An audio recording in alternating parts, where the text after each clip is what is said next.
President Trump hosted a meeting with video game makers and their critics at the White House today. He was busy. They're looking for ways to reduce youth violence following the Florida school shooting. And the president recently expressed shock at what young people are exposed to today. The video games, the movies, the internet stuff is so violent. It's so incredible. I see it.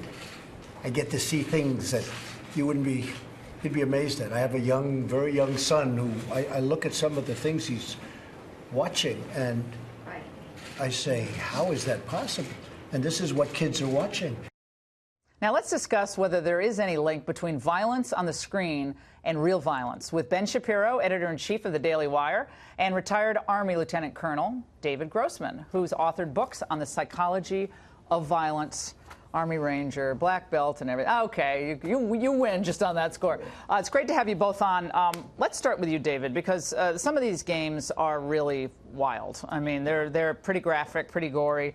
You know them, Call of Duty. I don't do any of these, but like Grand Theft Auto. Yeah, they're simulated violence. It's a criminal simulator, a murder simulator. Yeah, Evan Ramsey, others like some of these other killers, Dylan Klebold, Eric Harris of Columbine, were steeped in these games. Adam Lanza. The Norway killer trained on those. He said he trained on them. 69 dead on an island in Norway, and he spent a year training on video games to prepare himself for this crime. The killer in Florida, he spent 15 hours a day on violent video games. The most all-consuming, all-pervasive thing in this guy's life are these violent video games. And less than a year ago, the American Psychological Association made a definitive statement. There is a clear, unequivocal link between violent video games, violent behavior. Their blood pressure goes up, their heart rate goes up, violent actions go up. The data is persistent and clear across many different forms. You cannot deny it.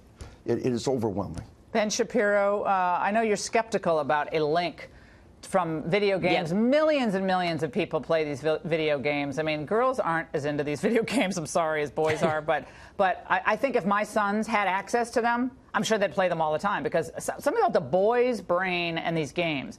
But why are you not worried about it? Well, I mean, I'm not supremely worried about it just because the consumption of these violent video games has been going up continuously since the early 90s, and yet youth violence has been going down since the early 90s. The correlation actually doesn't fit.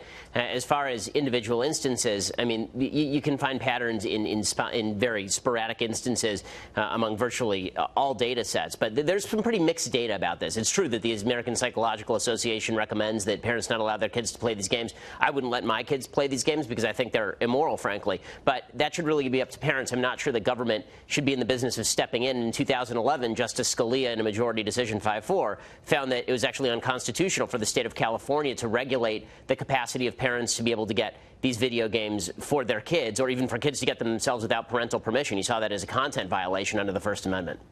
Let's talk more about this. The assassinations that take place in the games. You know, my book, Laura, Assassination Generation, we outlined the dissenting opinions in that case. There's much more to this situation that we need to understand. You know, Clarence Thomas and Stephen Breyer, the most liberal, most conservative justice, dissented. Stephen Breyer said they use these to train military. I'm not a medical expert, but I know who is, and it's not the people the video game industry put out. You need to know more about that case. The data is so overwhelming. And when I was a kid, nobody buckled their seatbelt. We're all just fine. Not everybody with their seatbelt unbuckled died, but all the ones that died had their seatbelt. So are you saying kids who have predispositions to this, maybe they have a trigger inside of them, they steep themselves in this violence? To it. A great book, Inside the Mind of a Teen Killer. The new factor in every single case, the new factor.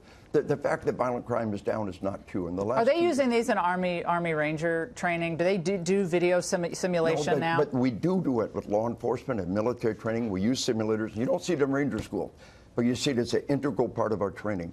To make killing a conditioned response is part of modern training. We've got to do it. Healthy people have to be trained to kill, and the video games do the same thing to the kids. And Ben, what I always think about this is, science or not, for young children to continually see images of heads exploding, chests opening up, you talked about the immorality of all of this. Whether it's constitutional or not constitutional, maybe as a society we have to talk about what numbing ourselves to this very graphic violence. It's not like cartoon. This looks like a real person's head exploding. And it's over and over and over again. And you're doing it 10 hours a day, and you're playing with people in other countries. That's where you're getting your stimulation. And boys need to be outside playing. They need to be doing physical stuff. Instead, they're sitting there on these screens all day. I just don't see how any of that's good. I fully agree with all of that. I just think there's a question of parental authority, and I think it's a question of how we as a society choose to raise our kids, not necessarily a question of governmental regulation. And the problem I have with the president getting involved is whether this is going to be a cultural issue or is this a regulatory issue? Is this an issue where the president tries to promulgate some sort of legislative response, or where we're supposed to think that the government is going to step in and fix all of this?